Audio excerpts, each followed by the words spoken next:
I'm in the process of having to rebuild my kitchen and bathroom floors all the way down to the joists. Don't really understand it, not smart enough to understand it, but I've had some warpage um, in the subfloor, and it just came on suddenly. Can't find any big leaks that would have contributed to it, but we are in this, or we have been in this heavy 100-degree plus heat every day, along with humidity, so maybe that was a factor. Anyway, I've had to replace subfloor, and I just want to talk about a couple of the real winners that have helped me as I've tackled this project. What the Craig tool does is it allows for me to drill these pocket holes in the ends of these 2x4s really quick, and I'm able to set up 5, even 6 if I want to, and just boom move this thing down, and you just use this drill bit that came with it, and you make these beautiful pocket holes, perfect for putting a joist in, a cross joist in.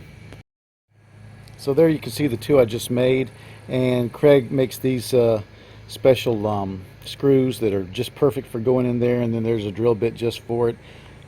Can't say enough about Craig tools. I really like them a lot, and they're really not that expensive. This kit here, which is made for 2x4s and 4x4s, cost me about 60 bucks, and just really happy with it. Saves a lot of time.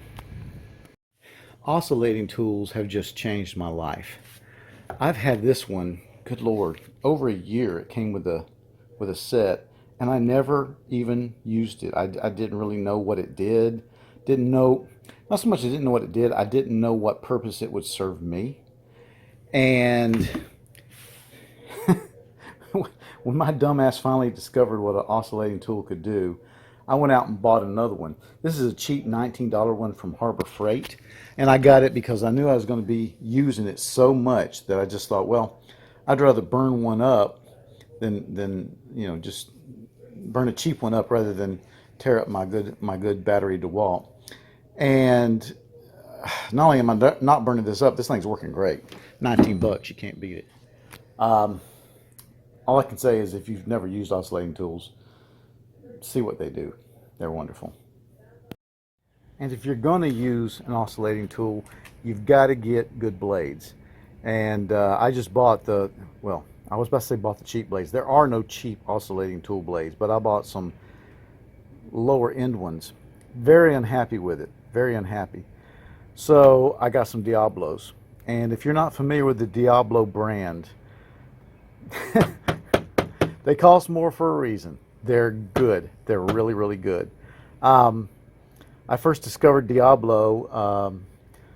I think I bought some blades for a Sawzall, or a reciprocating saw, and that thing was just a different.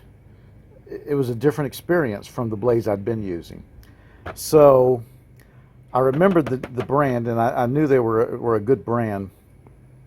So I looked on YouTube for the best oscillating tool blades, and Diablo was the name that came up in several. So I went to my one store, an independent hardware store that carried the Diablos, and this box right here. Let's see if I can get it open one-handed. This box was, I think, $54, and I am still using the same two blades I started with, and that's been 3 weeks since I bought these, and they're just cutting through wood, they're cutting through nails, anything I want. They're just incredible blades. And same goes for their jigsaw blades. You put it in and you just go. And I just can't say enough about Diablo blades. They're expensive, but this time it's for a reason.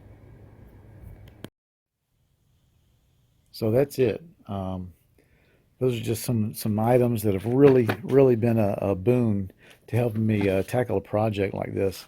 And when something like this happens, if you can, if you physically are able to, do it yourself. Don't pay someone else to do it. It's cheaper, but it also is it's really enriching and satisfying to know that you did something like that yourself. Thanks for watching.